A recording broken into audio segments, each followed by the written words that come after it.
All right. I'm excited to be here today with my new friend, Andrew Southworth. Andrew is the founder of Genera Studios. They offer comprehensive music marketing education and services for indie artists and record labels. He's helped clients achieve over 100 million Spotify streams through strategic marketing campaigns.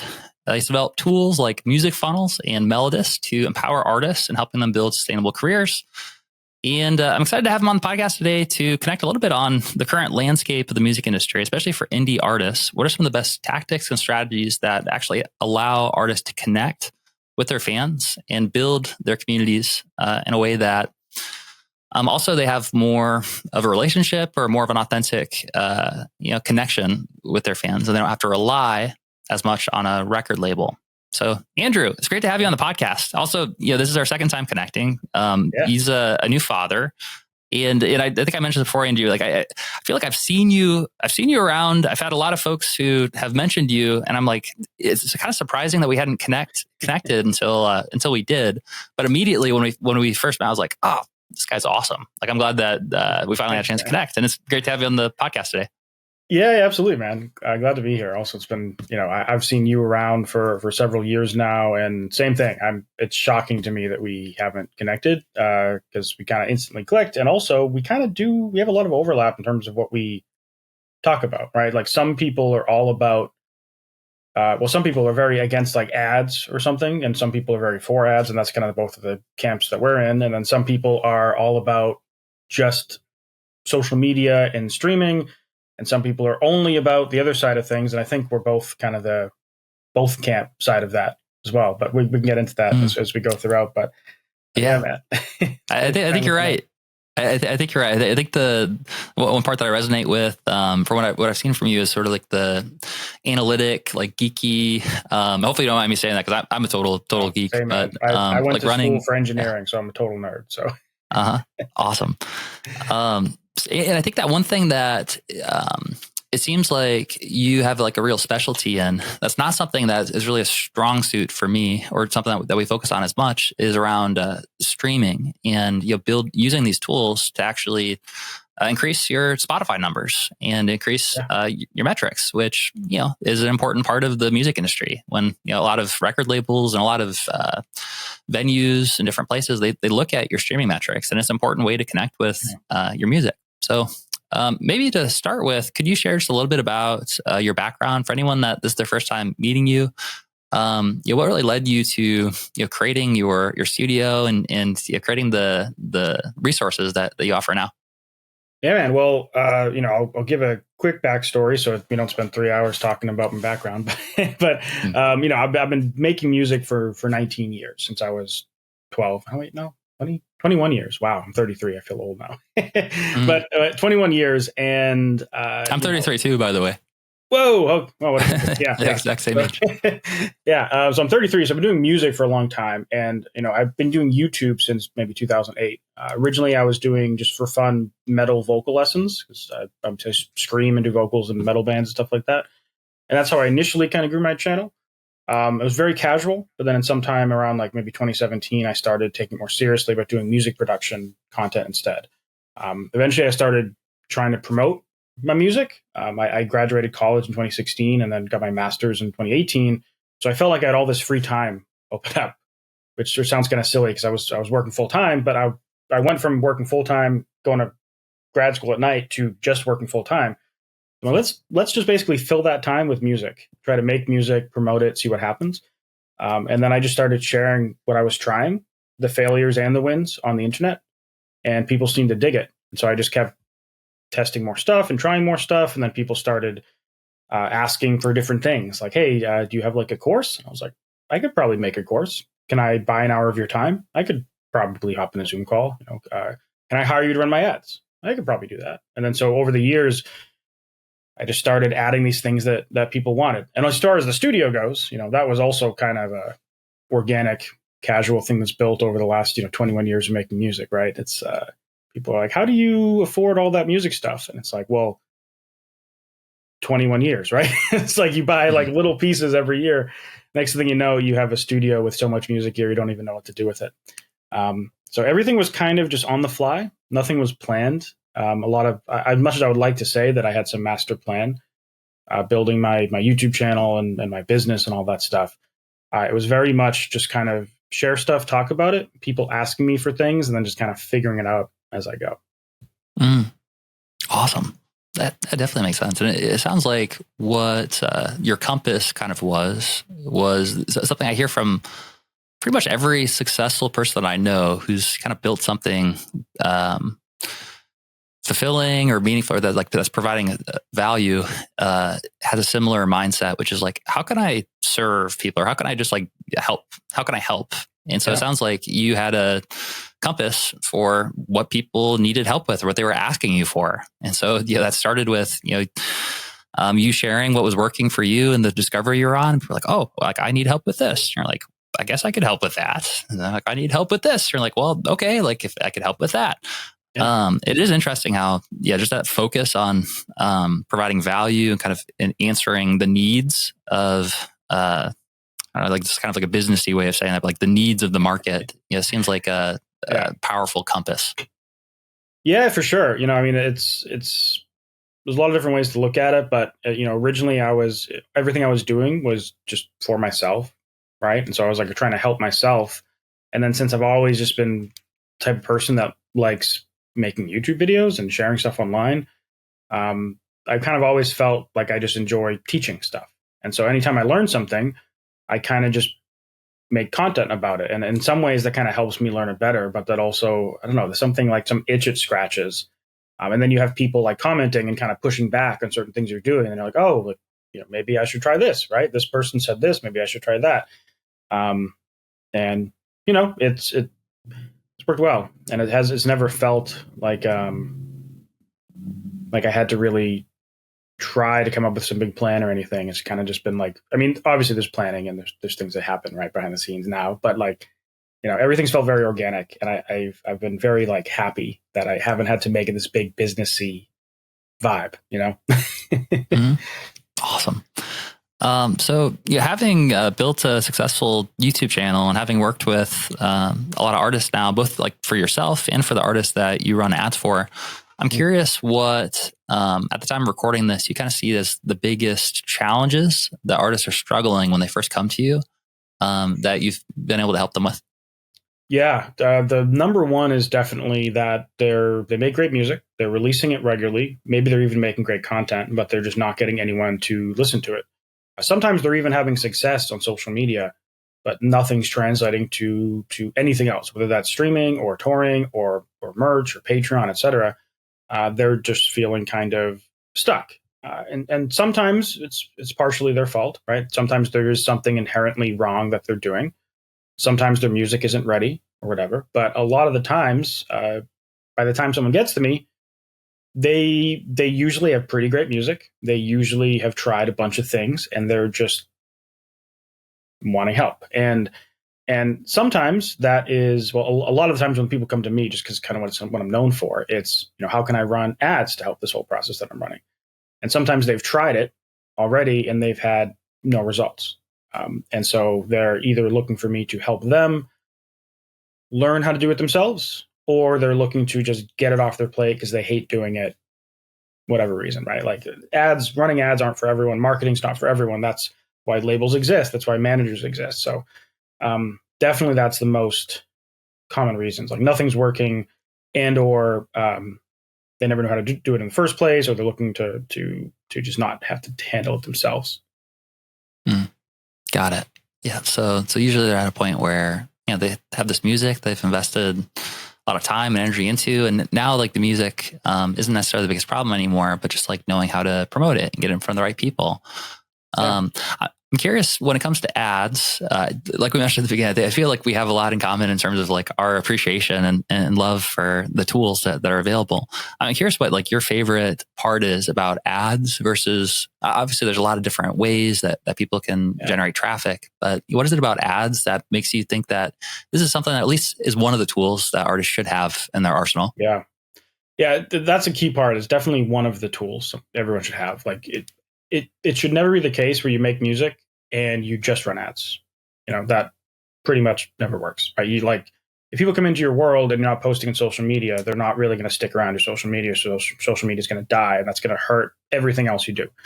And if you don't have a brand, then that's not going to help, right? So you have to have everything. The nice thing I like about ads is they're a way to accelerate things in a predictable way.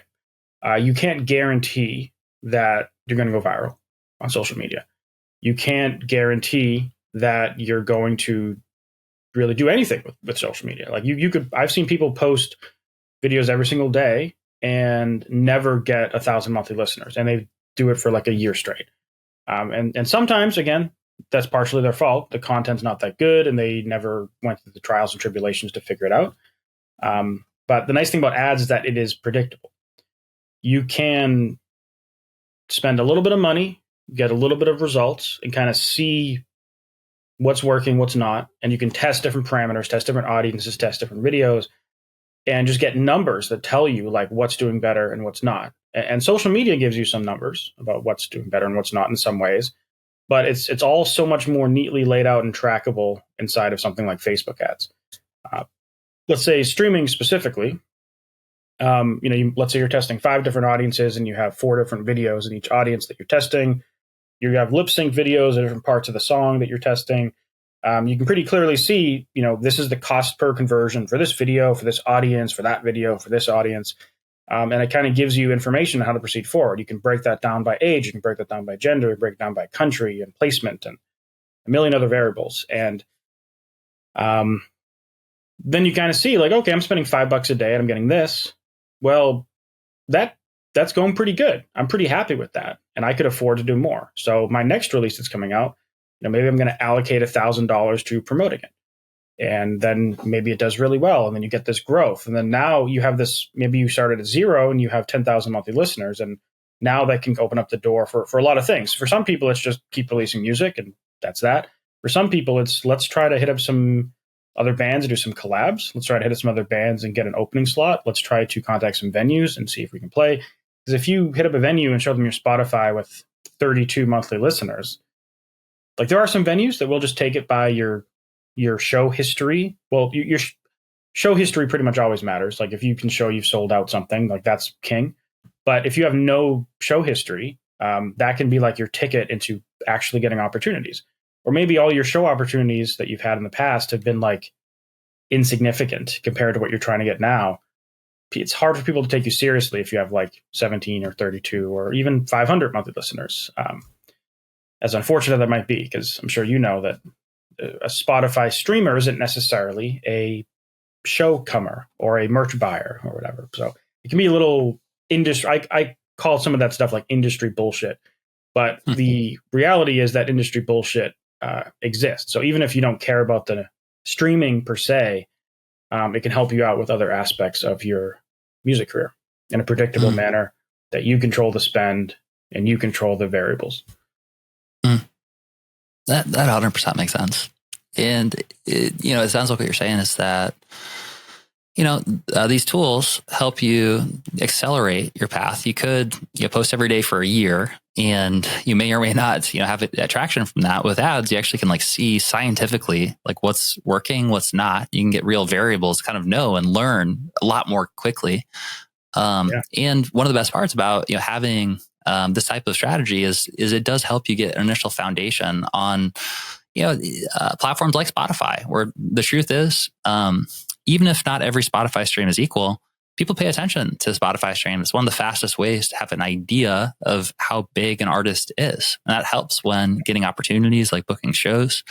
And I 100% agree in terms of the Spotify streams, I think are an incomplete equation because Spotify, one Spotify stream might not necessarily be the same as another one. You don't really know, is this a bot necessarily? Obviously, they're kind of cracking down on that. It seems like a lot, but well, but when it you is get into the playlisting world, that's when it gets even more nefarious. Like with the ad world, if you're showing an ad on Facebook or Instagram, it's not like a bot on Instagram would have an account on Spotify. So it's not like a bot because they're all coded, custom coded. So could someone code a bot that clicks on ads for musicians, lands in a landing page, knows how to navigate the page, and then also has a Spotify account? It is theoretically possible. but it's like absurd to think that that's what's happening, right? Because I've seen some There's a people lot say of like, hoops oh, to that's jump just through. bots clicking and streaming. It's like, you don't like go learn some stuff about like how people code these bots, and you'll see how silly that is. But I've had some people say that, and but yeah, you're right. Like all streams aren't equal, and there are like on Spotify, there's a huge problem with artificial streaming, and like there's scams that are around that, and it's a freaking nightmare. Like you've probably seen artists in your community that they're added to a random playlist when they never even submitted to a playlist, and they get a massive spike for one day. Next thing you know, their whole album's pulled off Spotify, and DistroKid's accusing them of artificial streaming, and the artist is like pissed because they're like, I didn't even do anything, Right. and I've seen so many people just quit streaming altogether because of that. You know, they just stop releasing their music online, which is a damn shame, and it's not their fault. It's really Spotify's fault. 100%. Yeah, and I think that in a lot of cases, unfortunately, like artists might stumble across the wrong marketing service. So like you're not like you, because you're teaching people how to do this the right way and how to actually connect with real people. But there are some services where it's like pay $100 and you'll get 100,000 streams or something like that. And those are the ones that you're at serious risk of getting shut down for. But I think the issue that I'm thinking of like as a wider problem, and it's not just Spotify, I would say it's like social media in general, is it's sort of, there's like two variables that really matter. It's the amount of people in your audience, but then the second one is like the depth of your connection. Yeah. And the amount is so easy to access. Like you just like can go to anyone's profile and see you have 1,000 or 1,000,000 followers. And so it's just because it's so like measurable and easy to see, we end up optimizing a lot of our mental space around like how to to have the biggest number there possible. And often like because we don't have the visibility of how the depth of those connections, it's not like you can see an artist's email list or you can see like the total, like you go to the website, it's like this artist has generated $10 million from their fan base of 25,000 fans. It seems like it does kind of lead to this like prioritization of those kinds of metrics, which are important as long as they're legitimate like numbers, but it's just a missing equation because you don't have that depth of connection. 100%. Like I do a lot of consulting with artists, and the amount of artists I've met that I look at their Spotify and assume they're just a casual indie band, just getting started or whatever, and then I talk to them, and they've been full-time musicians for 5 years. And they're touring around the country, and they're selling like thousands of dollars of merch a week. And they have a Patreon with 100 people in it, paying them $10 a month or whatever. And like all that stuff adds up to the point where like you can have nothing online and be making a killing from your music. I remember this one guy. He spent like several years, playing shows and but also like selling merch and vinyls and doing these live streams on Facebook.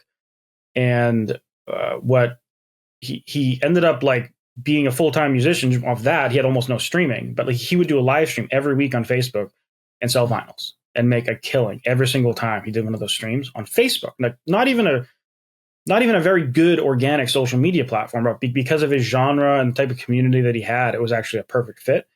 And so he started off, and like I typically describe like a lot of the music industry in two kind of camps. So there's the industry path and the indie path. And the industry path is streaming, social media, big numbers, but shallow pond, kind of like wide ocean, shallow pond. And then the indie game is the opposite. It's your smaller social media focus, smaller streaming focus, mostly caring about selling stuff, making money, touring. And that's the opposite, right? It's like a very deep cylinder. Like you have a small fan base, but they're diehard. They're willing to support you. And there's a gradient in the middle, of course. You can do both. But this guy started very basically just in that indie path, so to speak. And then he was using the funds he developed from that to go back and promote his streaming. And that helped him out in a myriad of ways that also supported the indie path. And obviously, plenty of artists try to chase just the industry path, where they want the streaming and the social media numbers. But at some point, you have to pay the bills. And that either means getting signed to a record label or getting some big breaks on the streaming. And because you can I know plenty of people who do make a living from streaming and stuff like that. But a lot of times that means implementing some of that indie stuff, like selling physical merch or developing a membership program or whatever. And that's kind of where you start getting in the middle and I think most people don't want to have a tiny audience, like, and make, obviously everyone wants to make good money, but they rather make good money and have like a fan base and feel like a lot of people are hearing their music and checking it out. Because as artists, we want people to check out our music. So I think that middle area is where most people would like to live.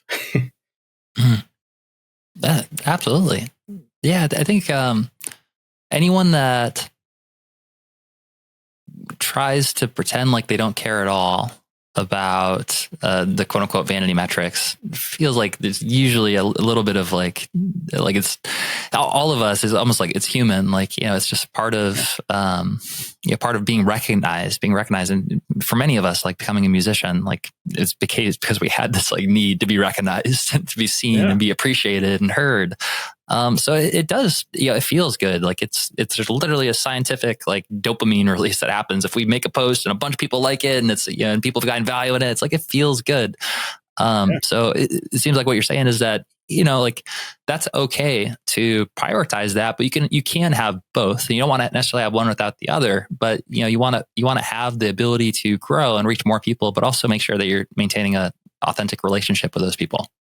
Yeah, exactly. Yeah. And, it's a lot of artists would share music with other people for free before they started taking it seriously.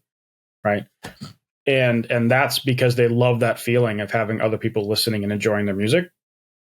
And so, it's in some ways it can be vanity metrics, but in other ways it's just like that natural thing about like you made a thing and you want people to see it.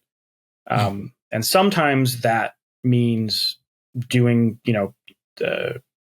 focusing on streaming, and sometimes that means focusing on other things, right? Like there's, I know like a lot of what you guys talk about, I'm a musician. You are big fans about like, people owning their audience and collecting their fan data, email lists and SMS lists and messenger automations and sales funnels and stuff like that. And that is kind of defined on that like indie scale that I just defined. But like the amount of artists that do that are also big on the streaming is like surprisingly a lot. And in fact, those people that are big on the streaming that start implementing that stuff are the ones who actually cash out the most from it, because they have this base they've built and they have all these fans, but they're not like fully taking advantage is kind of a dirty word to describe it, but they're not fully utilizing their fan base.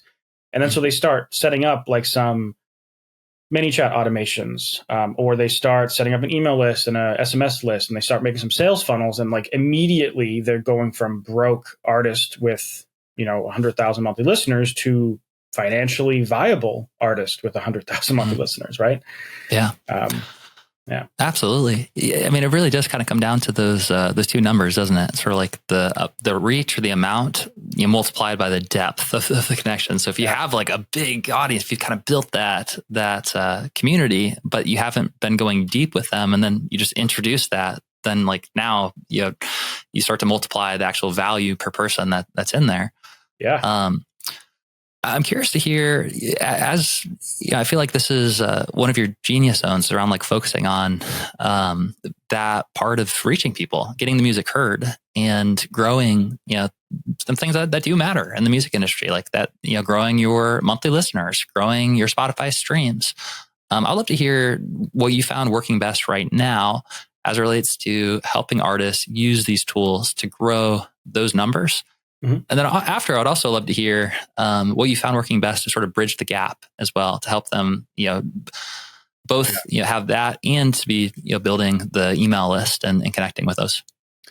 Yeah. So on the what I'll call the industry side, using my own terminology, is I'd say the cookie cutter strategy I would tell to the vast majority of artists would be release songs every 4 to 8 weeks, pretty consistently.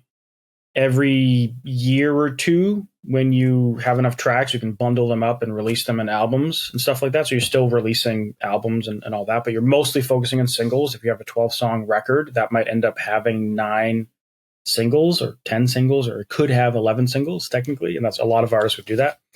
Ideally, for every release, you would have, let's say you're spacing them out 6 weeks apart.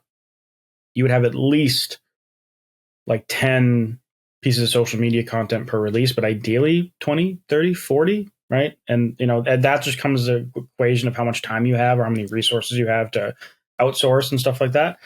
But you kind of can't post too much in social media. The content should be good though, so don't make crap content at scale. Make stuff that's at least like it should be entertaining. It doesn't have to be a masterpiece. It doesn't have to be shot on like a red camera or something. But phone content, easy peasy, but still entertaining, and that fits the genre that you're working in. And as much as possible, ideally at least several times a week if you can. Then also for every release, if you can swing it, budget wise, allocate some type of budget to promoting the release. And the vast majority of that budget, at least for the release, right? Like if you're doing all the other stuff, that can be separate. But if you can justify allocating a certain amount of money per song to promote the streaming / social media aspect of things. So what that could mean is $300 a release, $300 a month, like $10 a day. That could mean 500. That could mean 1,000. Like it literally, I've seen people come to me and they're like, I have $100 per release. And then the next person might be, I have $10,000 per release. And so just depends on what you can swing. The more budget you have to work with, kind of can take the load off your back in terms of social media and all the more laborious aspects of that. You should never stop that stuff because organic is still great and it's going to feed into the ads. But the more budget you have, the less you have to just be like grinding constantly in social media. And then let's say you have $1,000, just to throw out a number. If you had a music video for your song and you're releasing it on streaming, I might allocate something like $850 of that 1,000 to meta ads. What I would call a Spotify conversion campaign, so to speak, driving people to a landing page where they choose where they want to stream, and it kind of promotes all your DSP or most of your DSPs in one fell swoop. But since those ads are running through your Facebook and or Instagram, for most artists, Instagram is kind of the dominant one that you would use, unless you have an older fan base. You do also get Instagram growth, roughly at the same growth you get Spotify growth. So it kind of promotes two in one at the same time. So that's $850 out of 1,000. I would do like $50 in Submit Hub credits, just some Spotify playlists. Submit Hub vets their curators very much, and the volume's not huge. You don't want to have, in my opinion, more than 10 to 20% of your streams in a song in a month from third-party playlists. Like you want the vast majority of your streams to be from what I call high intent listeners, which would be from ads or organic, or your email list if you have an email list. And then the last $100, if you have a music video, would be for YouTube ads. And this would just be to get some momentum happening on YouTube. YouTube ads can be a mixed bag. You don't want to run them worldwide and get like dirt cheap countries you don't want to get like super dirt cheap results in countries that are like opposite side of the world that don't matter to you, unless you live there, of course. Then that can make sense. But you kind of want to blend it up. So you want like high volume at a low cost, but you also want most of your views to be in places that are going to make more sense. And that's kind of my cookie cutter. If you're trying to promote a song on streaming, that's what I say. Now, on the opposite side of things, I think. What was the second part of it? That's super helpful, first of all. Thanks for sharing that. And the second part of it was, I was kind of curious just to hear your perspective on, for like kind of the indie / industry model. If you have any, what's your perspective on if someone is listening to this right now and maybe they're not signed to a record label and maybe they'd be open to at some point if the offer is right or if it was like a good fit, but that's not really like their biggest goal is they want to have a sustainable career that just pays the bills and maybe is like humble goals like of like $5,000 to $10,000 a month and they could be a full-time musician. What would and hypothetically, let's say that they have a $2,500 budget for like a ad campaign for releasing a new project. Maybe they have like a 3-song EP. Would you like, how would you allocate that budget in terms of, their, Spotify growth and their social growth and potentially like a music funnel type of campaign as well? I'm curious just to hear your thoughts on how they might allocate a budget like that. Yeah. So as you know, it depends on the artist and their goals a lot. So sometimes, a lot of times, in fact, unfortunately, the artist is going to be like, I only care about Spotify streams. They're like, "Oh, you sure? Like, maybe you should do some of this stuff too. It'll be good for you." And they're like, "No, You want some broccoli?" Yeah. And, oh, no. you know, like I've tried, you know, some people ask me, like, why do you mostly talk about streaming on your YouTube channel? And the answer is, for like a big part of it, and is that's what people want to watch the most. That's what performs the most. And on YouTube, that's the mission. That's the game you're playing, right? It's a balance of how can I make content that's going to help the most amount of people that people want to watch. But you can't forget that people want to watch portion of it. Otherwise, you're not going to be able to keep doing it. And people are like, why do you never talk about free plus shipping and handling? So, well, I did a 3-part video series on a free plus shipping and handling funnel I run. The reason why I've never heard of it is because nobody watched it. Right. And so, so I guess if you're curious about that, search my channel, you'll find it, anyone watching. But so for a 3-song EP artist, the split's going to depend on their exact goals. If they told me that they were planning on like getting into playing shows in the next few months, and like the money side of things is very important to them, then I would probably have them, if they're still early on, I would have them do a big chunk of the budget, like just to throw out a number, let's say 50% to that streaming social media stuff, because they have 0 social media, they have 0 streaming. And so if they're trying to play shows, they're kind of going to look like a joke for a little bit. And so like, let's get their music's heard and like by promoting it, and let's get some feedback, and let's get some fans checking it out, and let's get some algorithmic activity happening. But let's break off a chunk of that streaming budget and run it in some local markets around where the artist is playing, so we can start developing some type of local fan base. It's not going to be a ton of people. It's going to be way more expensive than the more like not global, but semi-global approach that a lot of artists would take. And depending on how close they are to actually playing shows and touring, etc., they might want to run a lead acquisition campaign in those areas too, so they can start growing their list of people who live in those regions. And there's a bunch of ways to do that. Like you can do it with a form on a website, like a funnel type thing, give away a free download or a free behind the scenes video, or a video like a series of like an email sequence with all this extra content. You could do a starter pack type thing, right? Of like digital starter pack of different goodies. I've seen people do physical stuff to get incentivize people on lists. Like I'll send you a postcard, and it's super cheap and it's not too much work. And so you could do that as a sales funnel type thing, or a lead funnel type thing, or you could do an instant form on Facebook ads, or you could do a Messenger/Instagram DM automation tactic, however you want, to grow that local list. In terms of like selling stuff with the 3-song EP, it's a little difficult, and it depends on the genre. I think one of the best ways for people to get into selling stuff, especially to like a cold audience, is the classic kind of free plus shipping and handling thing. And the reality is a CD is like the cheapest way to do that. It's not the sexiest thing. It's not going to work for every genre, but it works for a lot. You know, like I did it with an electronic rock pop project, and it actually like profited in the end. Took a while, didn't profit by the time the ad was done, but in the year following the ad, there were so many recurring sales and customers and stuff that it ended up, you know, passing the break-even point and being like very, very slightly in the black, so to speak. And that's what the genre I would consider not very good for CDs, right? But recently I've been working with an artist that has like a couple different projects, like a Pink Floyd project. He has like an AC/DC kind, and not like a cover band, but like the vibes, kind of like Pink Floyd, the vibes kind of like AC/DC, the vibes like ELO. Is all these projects. The CDs and vinyl sales are like crushing, which makes sense. It's an older demographic, but like we're doing a free plus shipping and handling funnel. And in that funnel, we have a bump offer, which temporarily is just a donate $5 button. Literally just says, do you want to support the artist and give an extra $5? 25% of people click that button. 25%. Wow. They get nothing in return. Like in reality, what he does is he throws a few extra stickers in when they click that button, but they're not guaranteed anything.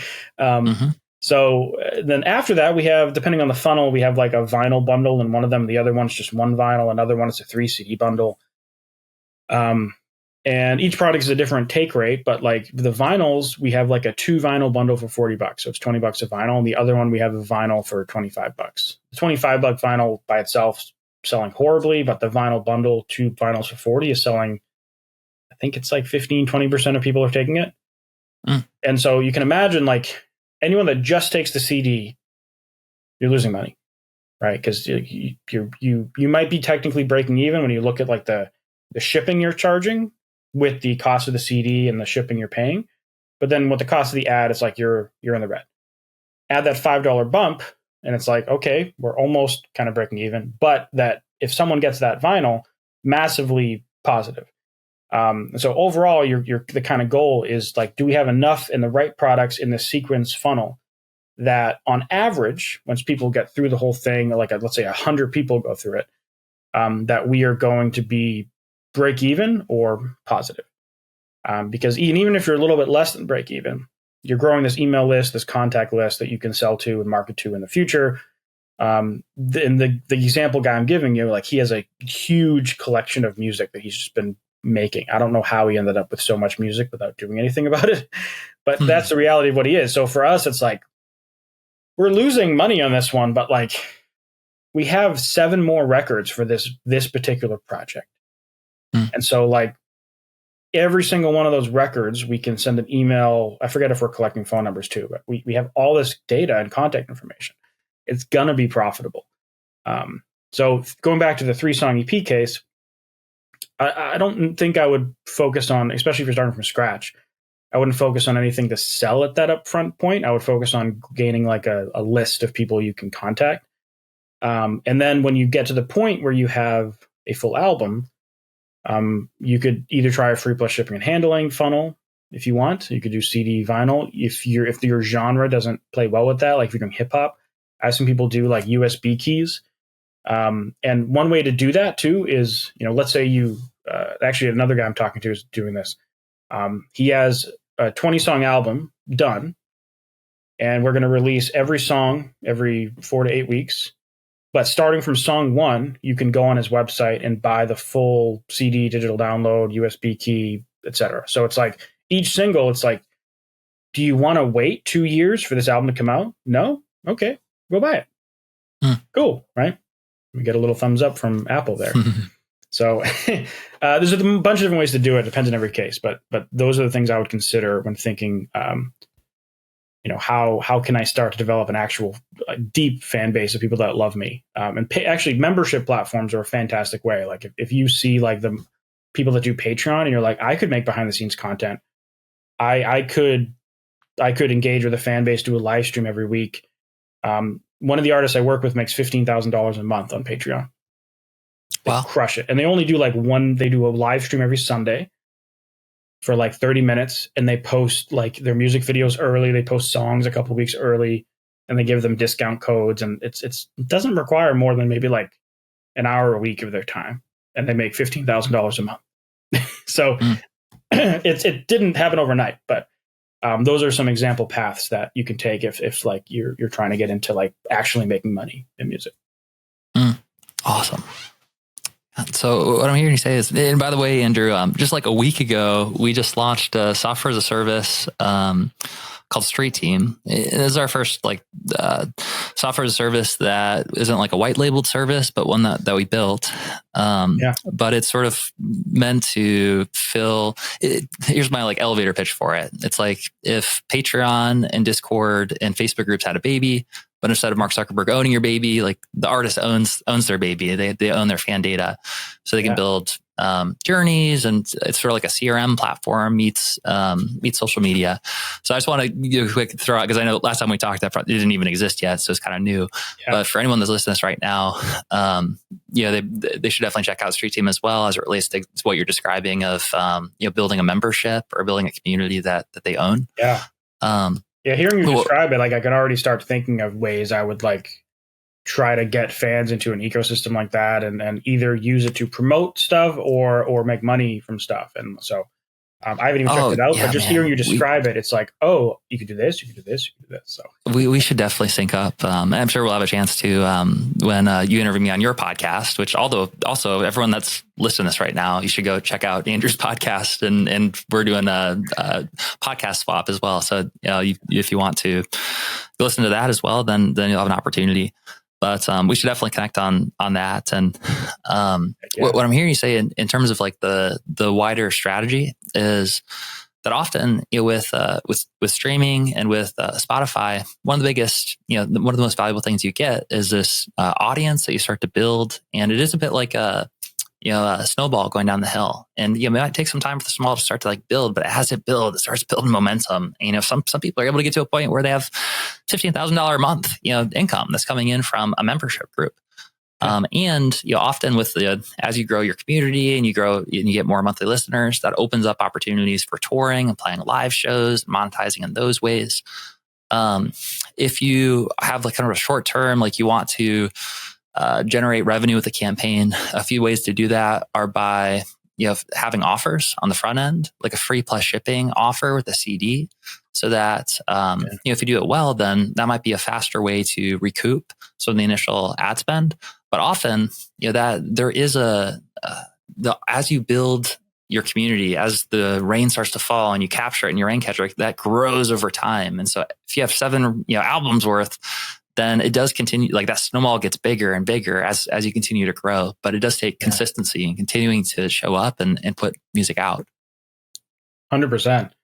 Yeah. And that free plus shipping offer, like that could just as easily be like the starter pack that I've heard you guys talk about before, right? Where you're doing like one of my clients was I don't know what program he was in for you, but like he showed me some thingy belt where it was like, he had like a signed poster and he had all these digital goodies. And he also had, I think there was like keychains and some stickers and stuff. And he was selling it for it was like $10 free plus shipping and handling. I think it was 10 because he was in Australia. So it had to be a lot higher.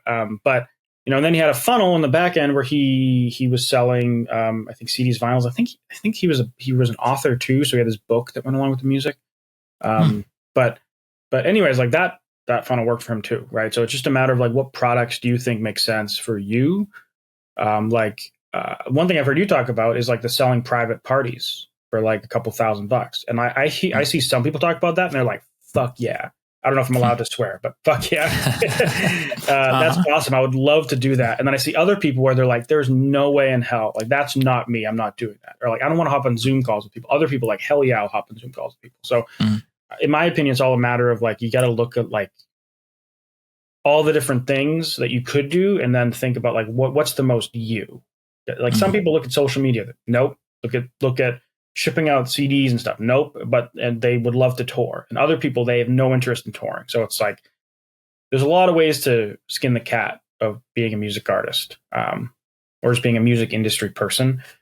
And there's some things you have to do, right? You have to make good music. That's no matter what. If you have to make good music, and you have to interface with other humans. But aside from that, you can kind of pick your own adventure. 100%. Well, Andrew, man, it's been fun having you on the podcast. Thank you for coming on here and sharing some of your experience and what's working right now for both the industry, for those two different paths that you took, both equally valuable for artists that are looking to do music full time. So for anyone that's listening to this right now who is interested in connecting more and diving into your videos or the services that you offer, what's the best place for them to go to learn more? Yeah, I'd say best is probably just go to my YouTube channel, look up Andrew Southworth on YouTube. You'll find me. I don't know if YouTube links them below, but either way, you'll find me. And andrewsouthworth.com as well as all my links. My ad agency is called Southworth Media. That's what the squid is. That's our logo. Nice. And yeah, we have like, a lot of people are like, how do you have a million little things? So I'm not going to just dump them all right here. Just go to andrewsouthworth.com or go to my YouTube channel. You'll see everything like down below.